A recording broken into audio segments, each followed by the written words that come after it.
আসসালামু আলাইকুম গাইস। এই গরমে যদি একটু টক টক ঝাল ঝাল আম মাখানো হয় তাহলে আসলে ভালোই হয়। এজন্য আমরা সবাই মিলে আম মাখানোর জন্য পর্যাপ্ত পরিমাণ আম এবং যাবতীয় সকল ধরনের মশলা নিয়ে চলে আসছিলাম আম মাখানোর জন্য। প্রথমে আমগুলো সুন্দরভাবে ছুলে পরে সেগুলোকে সুন্দরভাবে ধুয়ে নিয়েছিলাম যাতে আমে কোনো ধরনের আঠা না লেগে থাকে। আপনারা তো জানেনই আমের আঠা খুবই ক্ষতিকর। যদি শরীরের কোনো জায়গায় লাগে তাহলে সেই জায়গায় ঘা হয়ে যেতে পারে।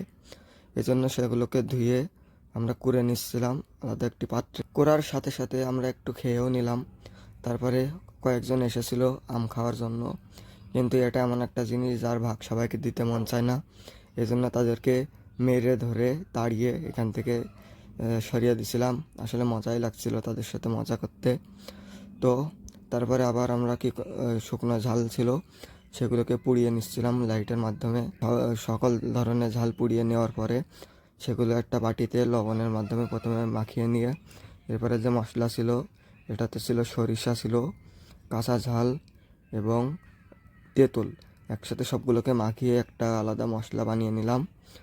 এরপর সেগুলো আমের মধ্যে দেওয়ার পরেও কিছুটা মশলা গামলায় লেগে থাকার কারণে আম দিয়ে সেগুলোকে সুন্দরভাবে মুছে আবার গামলাতে দিয়ে দিলাম। সাথে কিছু লেবুর পাতাও দিয়েছিলাম। লেবুর পাতা দিলে আপনারা তো জানেনই লেবুর পাতায় একটা সুন্দর ফ্লেভার হয়, খেতেও ভালো লাগে। তারপরে এটাকে সুন্দরভাবে মাখিয়ে নিলাম সবাই মিলে।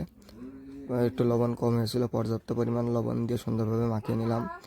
আমরা ছিলাম 4জন, সাথে যখন এই 2জনও চলে এসেছিলো। তারপরে একে একে আমরা খাওয়া শুরু করলাম।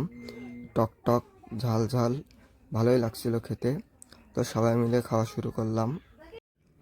তো গাইস, আমরা নিয়মিত আপনাদের জন্য এমনই ভিডিও দিতে থাকব।